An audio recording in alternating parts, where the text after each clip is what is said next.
en Cataluña. Jordi, como es tan atrevido, en su momento dijo, bueno, pues vamos a hacer unos libros, los handbooks, donde se reflejen los dibujos perfectamente realizados de todas las aves del mundo, de más de 10.000 aves. Empezó con un modesto libro ahí en su momento, con Josep del Hoyo y todo eso, y ha terminado con una colección que ahora mismo muchos de los que estamos aquí nos cubre una parte importantísima de las estanterías de nuestras bibliotecas, bueno, de nuestras modestas bibliotecas. También él hizo, porque es predicando con el ejemplo, pues fue director general de un grupo Mascot, grupo empordanés, dedicado al turismo sostenible y la gestión del patrimonio nacional y cultural. Bueno, tiene tantísimos títulos que, por anécdota, voy a obviar algunos. Y el presidente actual de la Generalitat, que tiene que ser un tío listo, lo ha fichado a Jordi, y desde agosto de este año es secretario de Transición Ecológica de la Generalitat de Cataluña, siendo responsable de coordinar las políticas en materia de medio ambiente, la lucha contra el cambio climático y por el impulso de la transición energética hacia las renovables.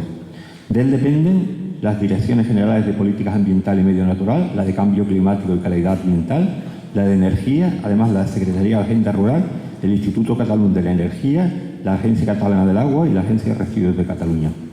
Por si fuera poco, y esto ya no está en el currículum, Jordi es un impulsor.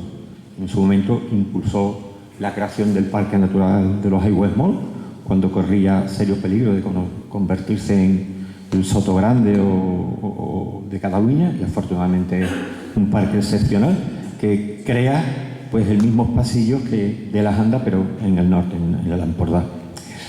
Además, con su querida cigüeña Guita, impulsó pues la vuelta a Cataluña de la cigüeña blanca. Desde un pollito caído de un nido, que convivía con él, bueno, eran casi pareja, pues se impulsó una población que hay ahora mismo en Cataluña de cigüeñas blancas importante.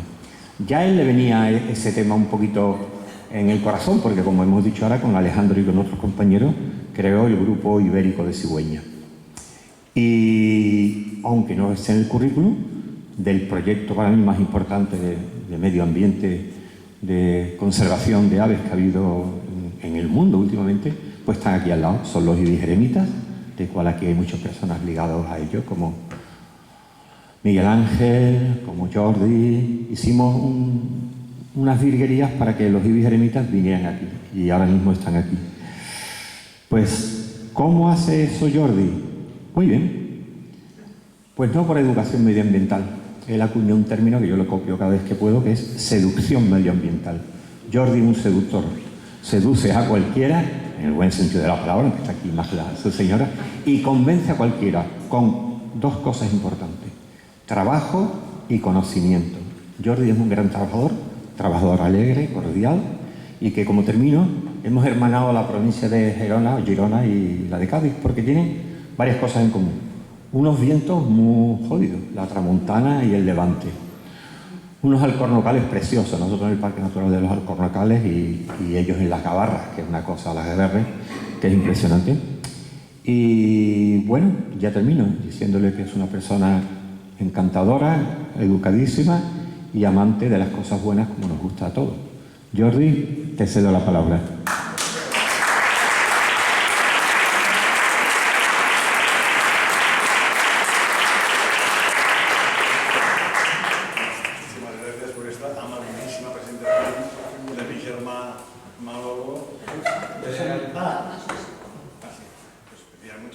Por esta amabilísima presentación de mi buen Germà Manolo Barcell. Gracias también a los amigos de la Janda, José Manuel, Javier, también al Ayuntamiento de Barbate, por la labor que estáis haciendo, y a muchos amigos que estáis por aquí y que hacéis cosas maravillosas. A mí me pidió esta charla, de hecho, hace 5 años, pero aquel día, hace 5 años, estábamos en pleno procés. Yo quedé sitiado en Figueras, por la mañana iba a salir, había muchas revueltas en Cataluña, prometí que volvería, hoy ha vuelto, y la sorpresa para mí, que yo ya estaba medio jubilado dedicándome a la vida contemplativa de aves, evidentemente, pues el bueno del presidente actual de Cataluña pues me confió esta responsabilidad a la que no pude decir que no, y ahora esta vez vengo. El proceso, por suerte, ya está bastante controlado, ya pues estamos haciendo cosas y espero poder aportar cosas positivas, entre ellas los ibis, que ya tenemos estos ibis que vienen de Austria hasta Cádiz. La Empordà está a mitad de camino entre Austria y Cádiz, con lo cual ahí tendremos una estación, una gasolinera de estas que decía el querido amigo Alejandro, fantástica. Bueno, pues yo tenía que explicar ya hace años esta historia de restauración de zonas húmedas. Bueno, sabéis, ya lo comentaba antes Alejandro, que las zonas húmedas son de las zonas más productivas que hay en el planeta. Las zonas que por la misma cantidad de superficie y la misma energía solar son capaces de producir más vida. Por eso en las zonas húmedas hay estas cantidades enormes de aves, porque hay mucha cosa que comer. Estas cantidades de aves o de biomasa no se encuentran en otros lugares. Pero las zonas húmedas son tan productivas que de siempre han sido muy codiciadas para modificarlas a campos de arroz, a salinas, y evidentemente tienen problemas gravísimos actualmente también por temas de cantidad y calidad de agua. Y esto es una cosa que cada vez irá a peor. A lugares como estos, con aguas pristinas, con las plantas acuáticas que tocan a las zonas húmedas, por desgracia son cada vez más raras. Las especies de zonas húmedas, antes ya ha pasado revista Alejandro, ya lo sabía, por eso lo haré muy corto, pues son especies que también han visto una regresión enorme. Hay muchos laguneros, había una época que en España prácticamente no quedaban, como de abetoros, que podríamos decir que el abetoro se llegó a extinguir de España. Luego empezó a recuperarse y por suerte está subiendo. A esto, digamos, también contribuyó la caza que había en las zonas húmedas, como lugares tan ricos, y la janda tampoco se escapaba. La contaminación enorme. Había momentos en muchos lugares de España que lo normal es que cualquier industria vertiese las aguas a los ríos de forma tranquila, y evidentemente estos reflejos bonitos del agua no son reflejos poéticos, sino son peces muertos panza arriba. Y finalmente también, sobre todo en la costa mediterránea, hubo un momento en que lo que quedaba de zonas húmedas, antes Alejandro ha sido bastante generoso diciendo que nos quedan, no sé si has dicho un 20 o un 40, pero al menos en Cataluña nos queda, de los queridos aiguamolls que teníamos, nos queda un 10% de lo que había en la Edad Media. Las zonas que quedaron por este empuje agrícola, ganadero, también sanitario. También pensemos que es verdad que en España había plagas de paludismo y a veces de buena fe había gente que incitaba a la desecación para evitar males, digamos, sanitarios. Pero lo que quedó fue víctima de la urbanización. A partir de los años 60, en toda la costa española, llega el boom turístico y entonces estas zonas son convertidas en marinas residenciales donde puedes llegar a tu chalet con una lancha. Y los queridos aiguamolls de l'Empordà, luego lo explicaré más, también estuvieron a punto de ser víctimas de esto. Por suerte, el año 71 aparece el convenio de Ramsar, que es el primer convenio en el mundo que incitaba a los estados a mirar de proteger las zonas húmedas, un hábitat natural. Aquí tenemos a Antonio Troya, que es un gran experto en Ramsar. Y esto lo hacían básicamente los países del norte, porque estaban hartos de cuidar bien a sus aves acuáticas, y cuando estas aves iban al sur no encontraban lugares, lo que antes decía Alejandro, porque o eran perseguidas o no encontraban lugares para descansar. Y esto es lo que hizo nacer al convenio de Ramsar. El convenio de Ramsar, estos temas de conservación, pensemos, y esta mañana con las charlas de prehistoria hemos visto que en nuestro paso por la Tierra estamos, nuestras generaciones que nos dedicamos a cuidar el medio ambiente son nada. O sea, el primer parque natural del mundo fue el de Yellowstone en el año 1872, en la época de nuestros bisabuelos. O sea, son 4 o 5 generaciones. Antes había habido muchas generaciones de humanos o de homínidos que evidentemente no se dedicaban a la conservación. Y ahora, si nos dedicamos a la conservación, en parte también es porque hay otro grupo de humanos que querían deshacer estos parques. Si hacemos parques o hacemos leyes de protección de especies, en parte es porque hay humanos, digamos, que querían hacer cosas malas en estos espacios o con estas especies. El convenio de Arranza, por suerte, fue funcionando. Esto produjo toda una serie de gran concienciación de las zonas húmedas, pero nos queda, evidentemente, mucho trabajo por hacer. O sea, antes ya se ha avisado, el futuro con el cambio climático es complicado. O sea, cada vez habrá menos recursos hídricos, más competencia de los humanos por este agua, de boca, para el regadío, para la industria, y me temo que siempre el gran perdedor son los hábitats naturales y, en concreto, las zonas húmedas que sin agua no son nada. Evidentemente, aparte de la cantidad de agua, la calidad. Y también está el tema de los cambios en los ecosistemas. Antes hablábamos comiendo, yo me acuerdo que en una charla con José Antonio Valverde, él me había dicho que él en Doñana había visto dos grandes cambios ecológicos: la llegada de la carpa y la llegada del cangrejo americano. Ahora tenemos otra, que es el cangrejo azul, que también está haciendo unos cambios profundos. Pero esto ha pasado siempre, o sea, siempre, cuando emergió las Canarias o Hawái o las Galápagos, que eran islas volcánicas, cualquier especie que llegaba era invasora. Luego llegaba otra que se cargaba las anteriores, hasta que ahora la especie humana acelera estos procesos, y esta misma, antes lo comentábamos, esta alga que ha llegado, que se está cargando las pobres ortiguillas, ¿no? Que es una lástima gastronómica en este caso también, ¿no? Pues, pero esto ha pasado siempre, y esperemos que algunas especies se vayan adaptando y al final, pues no sé quién saldrá vencedor, pero porque todos se acostumbran. Me acuerdo cuando llegó el cangrejo americano a los Aiguamolls, en el año 86, que al cabo de poco los zampullines ya se hartaban de cangrejo, las cigüeñas también. Hoy día tenemos nutrias con problemas de obesidad, de tanto cangrejo que comen sin esfuerzo. Se colocan en una acequia y van haciendo mariscadas sin gastar energía. Aparte, y antes lo comentaba Manolo, las zonas húmedas también son un gran lugar para ejercer esta seducción ambiental que venimos predicando. Bueno, mis queridos Aiguamolls de l'Empordà, que es el lugar donde empecé a hacer esta restauración y gestión de zonas húmedas, es esta zona de aquí. Este es el mapa más antiguo que se conoce de Cataluña, del 1600. Fijaos que en el llano empordanés había una laguna que no era como la Janda, pero casi, porque tenía 2.000 hectáreas de superficie. Ahora, los queridos Aiguamolls de l'Empordà tienen solamente un 5 o un 10% de lo que había antes. Fijaos que en Francia, en cambio, está el estany de Leucat, el estany de Canet, que todavía existen. El de Canet, que existe, tiene 500 hectáreas, y fijaos que debía ser 4 veces menor que el de l'Empordà, que tenía 2.000 hectáreas, o sea, una laguna casi la mitad que debía tener la Janda. Todo esto, bueno, pues hubo estas desecaciones agrícolas ganaderas, y hubo un momento en que la zona que quedaba entre los ríos Muga y Fluvià, en la bahía de Rosas, justo arriba del todo de Cataluña, pues aquí se ve en blanco las lagunas.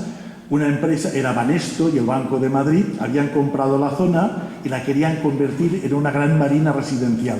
500 hectáreas de marisma convertidas en esto. Este era mi paraíso. Yo había descubierto esta zona el año 72, y yo soy de Figueras, iba allí en bicicleta, iba allí viendo aves, no había nadie más, solamente algunos cazadores, algunos pescadores y yo, y algunos amigos que los engañaba 2 veces o 3, a la tercera ya no venían, pues quedaban hartos de estar con barro, picadas de mosquitos, etcétera, etcétera, pero fuimos aguantando, y el año 74 se había aprobado esta historia. Por suerte, el 74 todavía era época sin democracia de España, época franquista, y el año 78 empezaron las obras, con lo cual teníamos un argumento importante.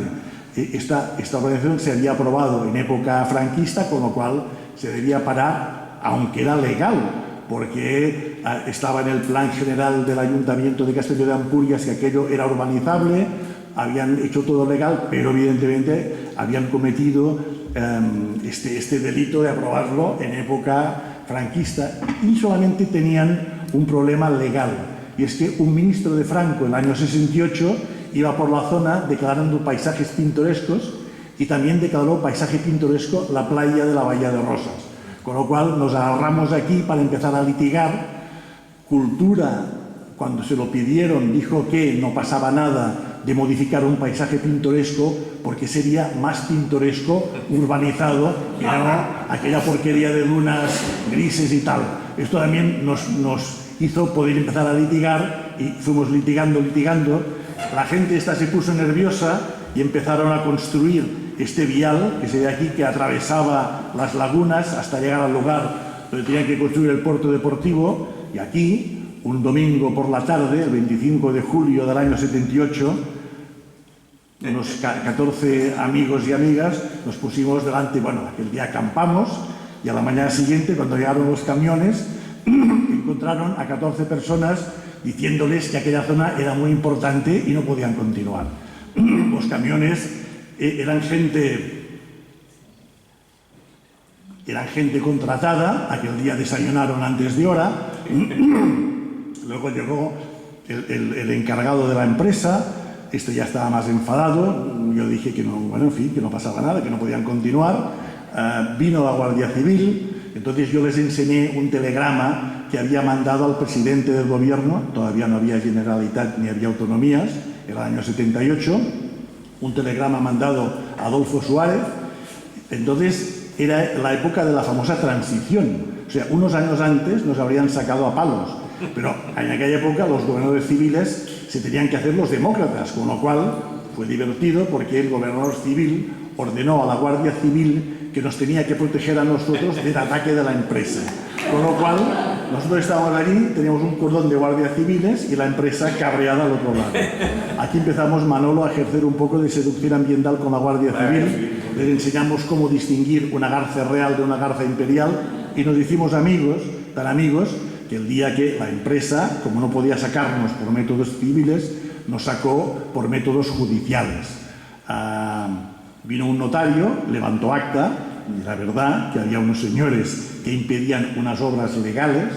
Entonces me acuerdo un día que yo llegué mis padres me llamaron, aquella cosa que te llaman tu padre y tu madre, te sientan en la mesa con cara seria, ¿qué ha pasado allí? Y mi padre me saca, mira, ha venido la policía y hay este papel.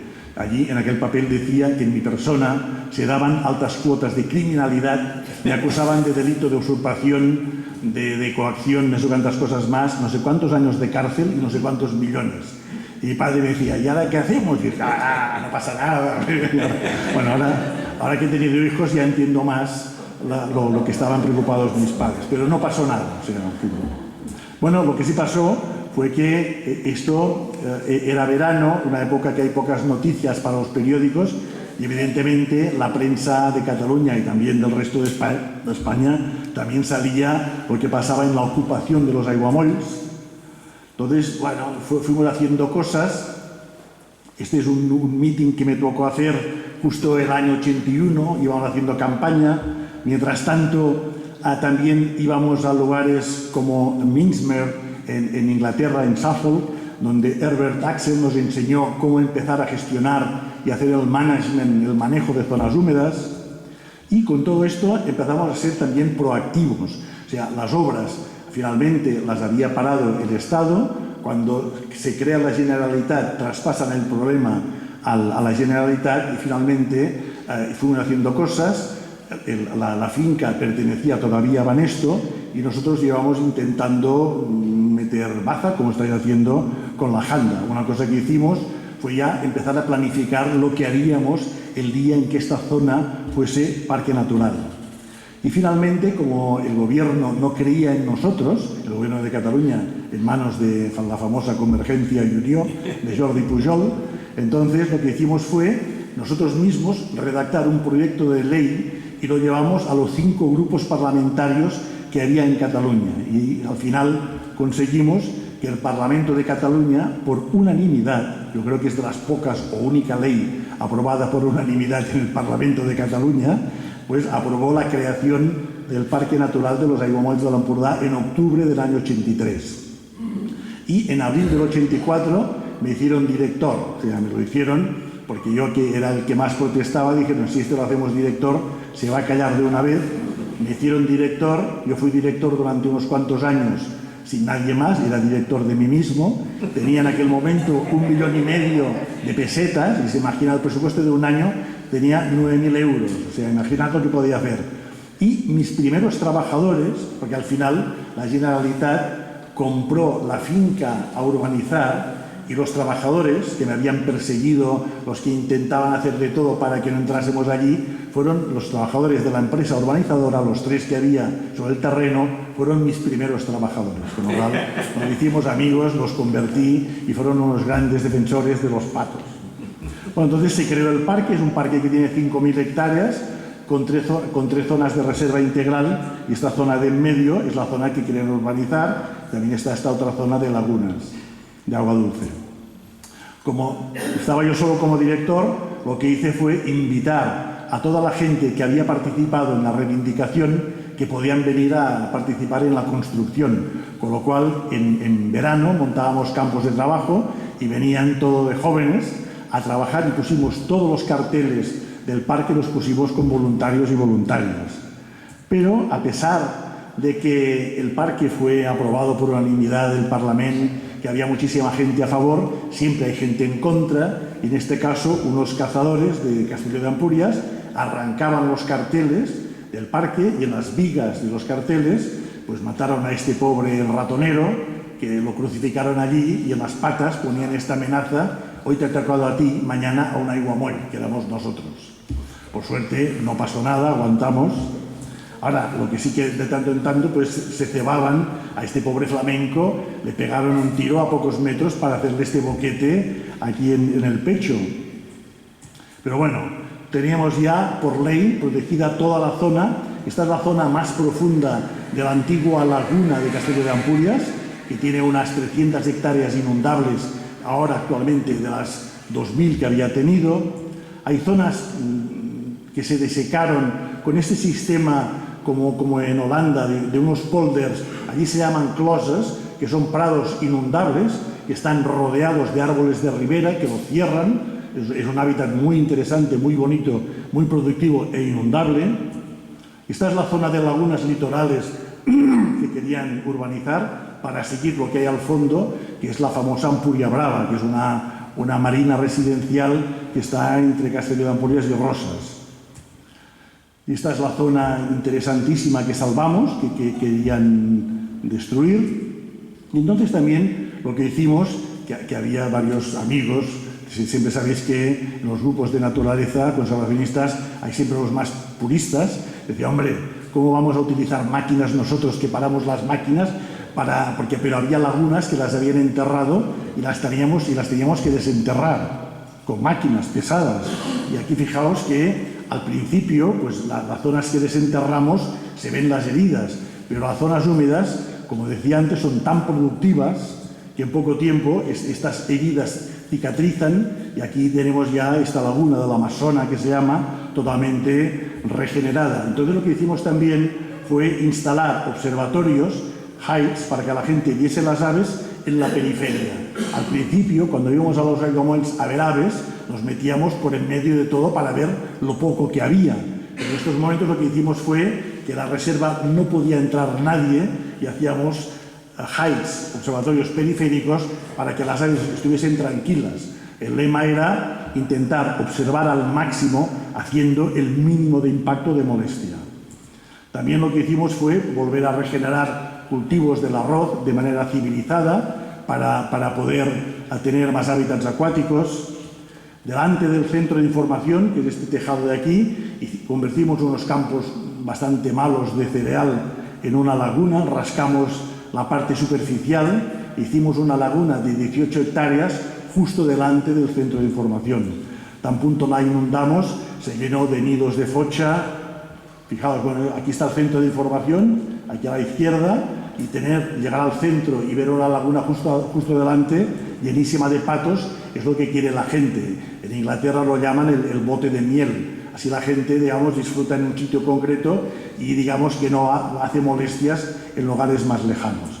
Y aparte hicimos estos observatorios donde pueden entrar, hay días que cientos de niños que abren la ventana y delante pues tienen, sin molestar, tienen garzas de todo tipo. Hay estas estructuras que parecen que son casuales, pero están puestas adrede a una distancia concreta para que siempre haya encima unos cormoranes, unas garzas, así la gente cuando abre la ventanilla siempre tiene alguna cosa que ver. Y entonces allí se produjo esta especie de milagro. Sabéis que en las zonas húmedas hay un indicador. Cada año, a mediados de enero, los pajareros contamos las aves acuáticas que hay en las zonas húmedas y esto da idea de su importancia. Si llegan a 100 patos, pues es importancia local, 1000 importancia nacional y 10.000 importancia internacional. En los aiguamolls empezamos a contar los patos el año 75. Del 75 al 84, que se crea el parque, la media de patos hibernantes era de 300 patos. Y aparte eran patos expertos en fugas. O sea, había tantos cazadores que a la que oían un tiro tenían que entrar en el mar, pasarse el día en el mar con tramontana, con levantes, luego entraban por la noche, los fusilaban desde la playa. Debía ser durísimo ser pato en los aiguamolls en aquella época. Había 300 patos de media. En el 84 se crea el parque y el año 94 llegamos a 25.000 patos hibernantes. Fijaos el potencial que tenía la zona. La oficina de Inglaterra, que hace pasar revista a los censos, nos llamó diciendo: vigilad la suma, que os habéis equivocado, pero les demostramos que no, que realmente la zona tenía tanto potencial que realmente había subido muchísimo. En aquella época coordinábamos los censos, ¿te acuerdas, Antonio? Los coordinábamos todos desde, ya no era la Icona, pero casi todavía, los reductos. Bueno, en aiguamolls era el único lugar de España donde criaba regularmente la cerceta carretona, por eso la habíamos cogido como emblema. En aiguamolls fue el primer lugar en España donde entró el morito, una especie que se había extinguido y ahora hay miles por todas partes. Los primeros entraron procedentes del este de Europa, entraron por aiguamolls. Y en algunos lugares hicimos experiencias interesantes. Introdujimos también en algunos lugares que había demasiada vegetación acuática, introdujimos herbívoros, como pueden ser los caballos de la Camarga, que son caballos que están adaptados a vivir en remojo, como pasa también en Doñana. Reintrodujimos esto fue divertidísimo, había una raza autóctona de vaca, la vaca marinera, que vivía en la Costa Brava. Entonces, cuando Jaime I reconquistó Baleares y pobló Menorca con ampurdaneses, estos ampurdaneses habían llevado sus vacas a Menorca. Del Ampurdá ya han desaparecido y quedaban en Menorca y las volvimos a llevar, y son estas vacas preciosas de color rojo que quedan fantásticas pastando en los prados de los aiguamolls. Bueno, y de siempre el emblema había sido la cigüeña. Para mí la cigüeña, antes ya lo comentaba Manolo, era un símbolo básico para mí. Entonces, en la primera manifestación, la cigüeña de aquella época era muy rara. En toda España se había ramificado bastante y en la Ampurdá todavía más. Y en épocas que pasaba por la Ampurdá, a veces las tiraban, las disparaban. La primera manifestación que hicimos, que fuimos hacia los aiguamolls, el año 77, siendo rara la cigüeña en la Ampurdá, una cigüeña nos sobrevoló la columna de coches. Era un augurio que la cosa funcionaba y que las cigüeñas nos daban apoyo. Entonces, en esas, el año 86, una buena amiga de una bióloga de Zaragoza, Matilde Cabrera, me llama diciendo que en Albalate de Cinca había nacido una cigüeña en una incubadora que hacía, que había nacido dos y una se había muerto porque el señor de la granja, era un nido que había en el campanario, en un cierzo estaba a punto de caer una gran barandilla del campanario. Si caía la barandilla, hundía el techo de la iglesia. Hicieron una asamblea del pueblo y dijeron que tenían que subir a arreglar el campanario y que cogerían los huevos y los meterían en una incubadora de una granja de pollos.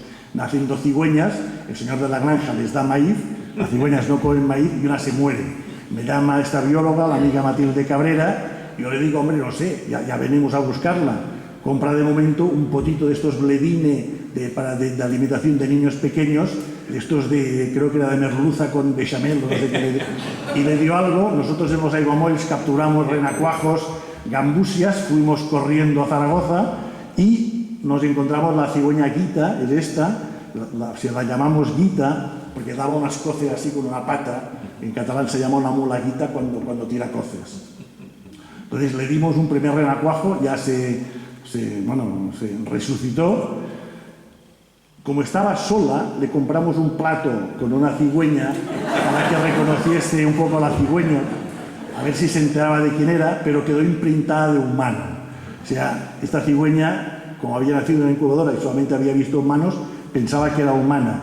Y aquí nació lo que antes comentaba Manolo de la seducción ambiental. Yo estaba harto, cuando era director del parque yo solo, cuando recibía escuelas, ya algunos de aquí os ha tocado, vienen escuelas en según qué edad, 20 o 30 chicos y chicas de según qué edad no te hacen ni caso, donde ya pueden explicar cosas. Entonces, si yo salía con la cigüeña detrás, quedaban todos con la boca abierta y les podía colocar los mensajes que quería porque se los colaba a todos. Fijaos que la cigüeña era capaz de entrar, volar encima del mostrador del centro de información y saludar a los niños. Estos niños y niñas quedaban seducidos ambientalmente, segurísimo. Saludarlos aquí, los niños iban saludando, los recibía, era una cosa fantástica. Y al final lo bueno fue que también rompió, era un macho, al final rompió el imprinting y empezó a criar con una cigüeña suiza, bueno, y tuvo una de hijos increíble. Cuando empezó a coger afición a la cópula entre cigüeñas, fue un no parar y tuvo la pila de descendencia. Y ahora, por suerte, en los Aiguamolls hay una población ya, ¿os acordáis que en la provincia de Gerona no había ni una? Cuando empezamos en Cataluña había solamente 12 parejas, y ahora hay 1000 y pico, y en Aiguamolls hay 120 parejas. Allí también hibernan bastante, hay una hibernada importante de cigüeñas en los Aiguamolls. Y esta historia la volvimos a repetir. Hicimos proyectos de reintroducción en otros lugares y siempre hay una cigüeña que las pasa un poco canutas porque la tocan los niños, pero los niños y niñas, os aseguro, que tocan esta cigüeña quedan tocados para siempre con este virus benéfico de la conservación. Cuando viene una cigüeña volando siempre pensarán que es aquellos que se habían tocado. Luego hicimos también seducción con la nutria. La nutria había desaparecido de las cuencas del noreste de Cataluña. Hicimos una prospección y vimos que antiguamente había habido, pero habían desaparecido todas. Hicimos un proyecto de reintroducción, de viabilidad, vimos que era posible, y al final conseguimos un permiso para ir a Extremadura a capturar 42 nutrias. Fuimos a Extremadura, conseguimos, también es otra historia divertida cómo lo conseguimos, pero la historia es con Rodríguez Ibarra. O sea, Rodríguez Ibarra, cuando se enteró que las nutrias eran para Cataluña, dijo que nada, que los catalanes tenían demasiado. Entonces, yo conocí al consejero de Medio Ambiente y me dice: Jordi, el presidente no quiere. Entonces, conseguí ir a tomar un café con Rodríguez Ibarra y el tío me hizo un examen. Bueno, yo dije, yo vengo cada año a Extremadura, y es verdad. El tío me hizo un examen, me dijo 5 lugares, adiviné 4, y al final se me ocurrió una frase que fue fantástica. Le dije: mira, me gusta tanto Extremadura que si algún día me exilio de catalán, me haré extremeño. El tío me mira y dijo: dale lo que quieran. La purga fue que tuvimos que brindar con cava de almendralejo y todavía tengo una úlcera de estómago por aquel momento.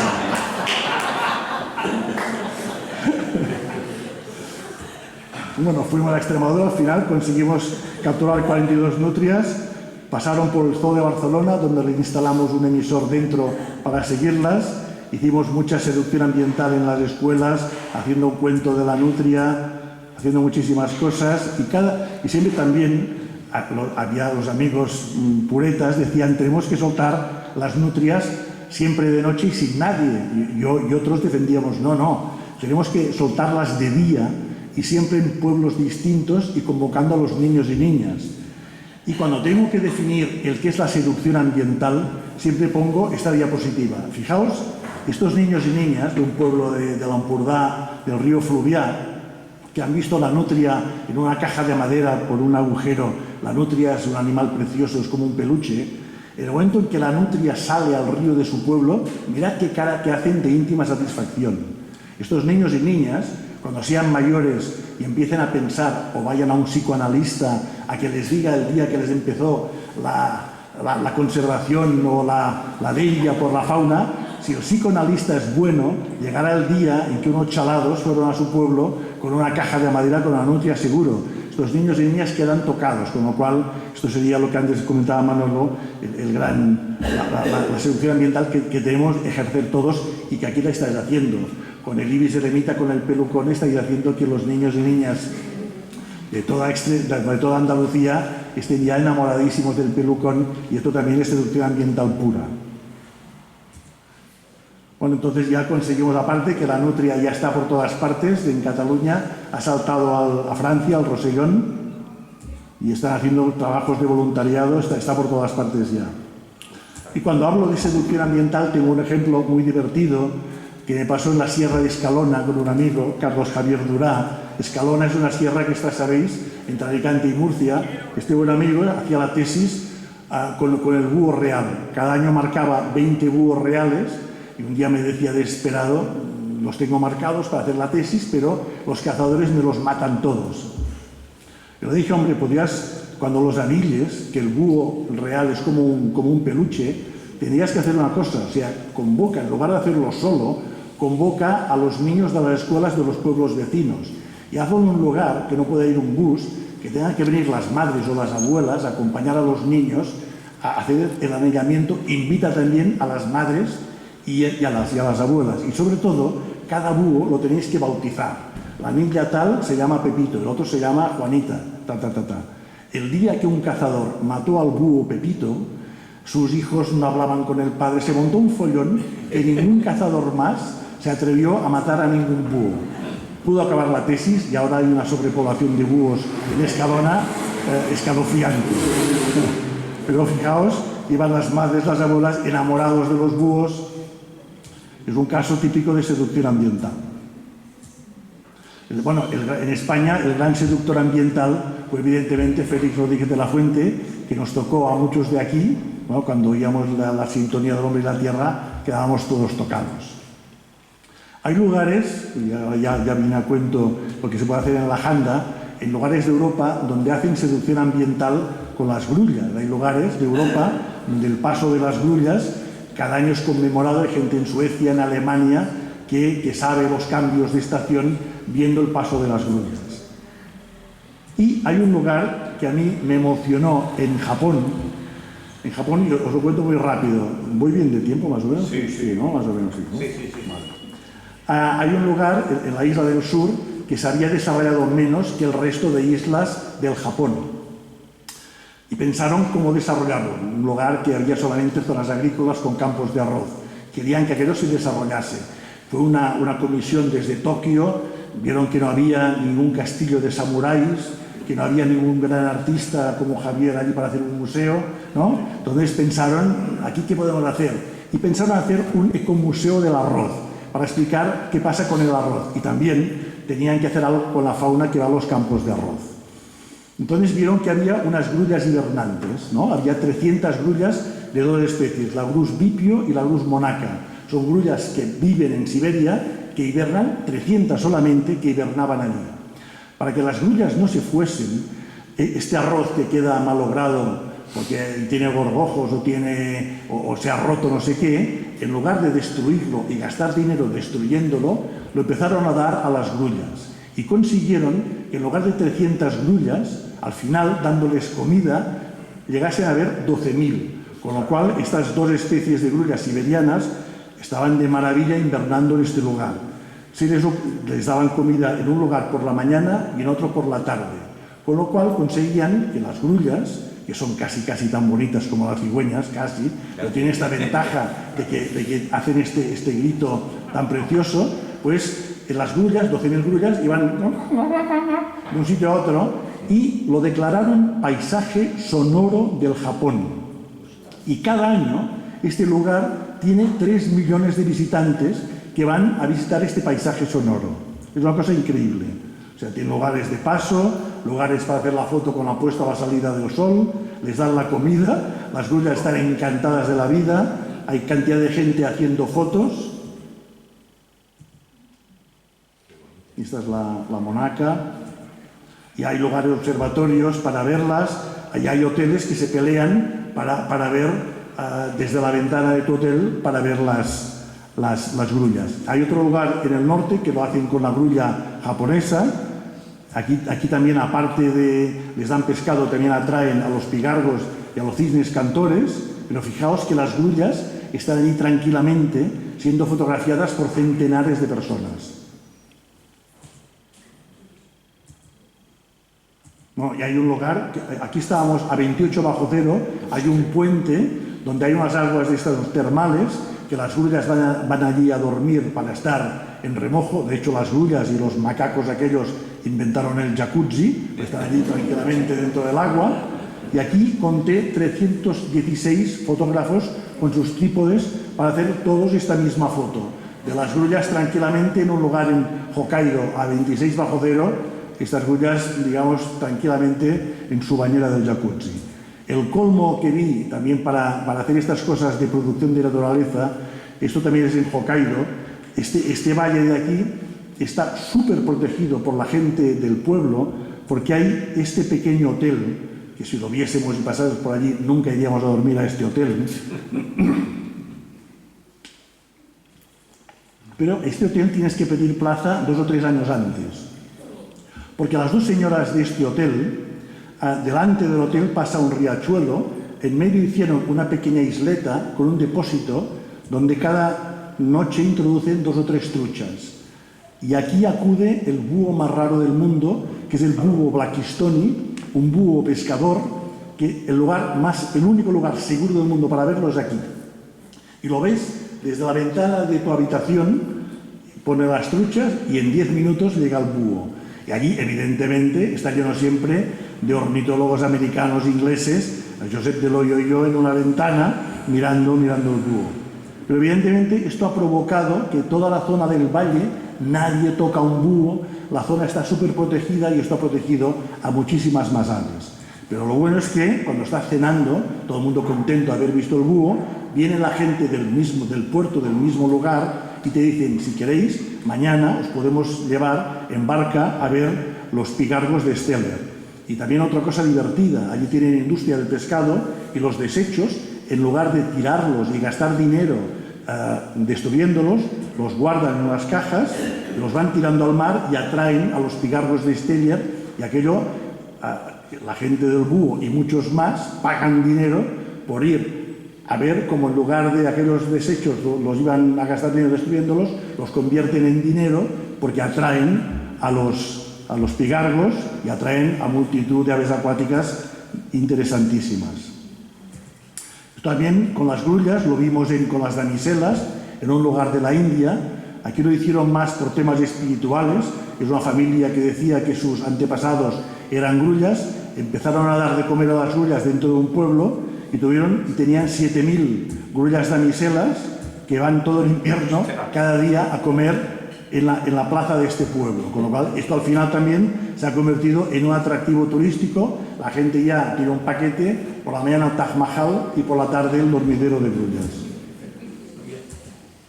Aquí estamos con Eduardo de Juana y con Josep Del Hoyo viendo, y aparte todo lleno de turistas, haciendo las fotos de las damiselas que después de comer se van a dar un baño en una laguna cercana.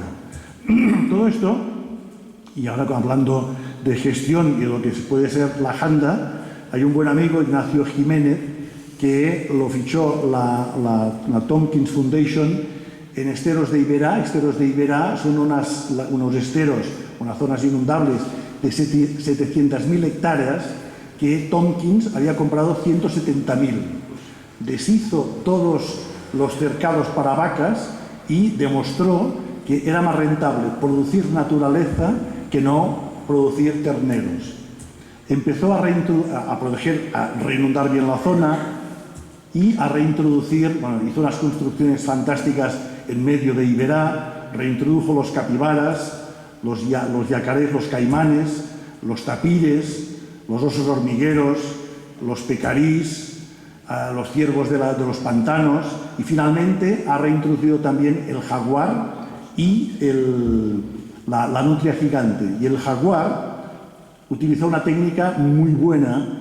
Los argentinos ya sabéis que son un poco especiales con las cosas de su ego, y los de Corrientes todavía más.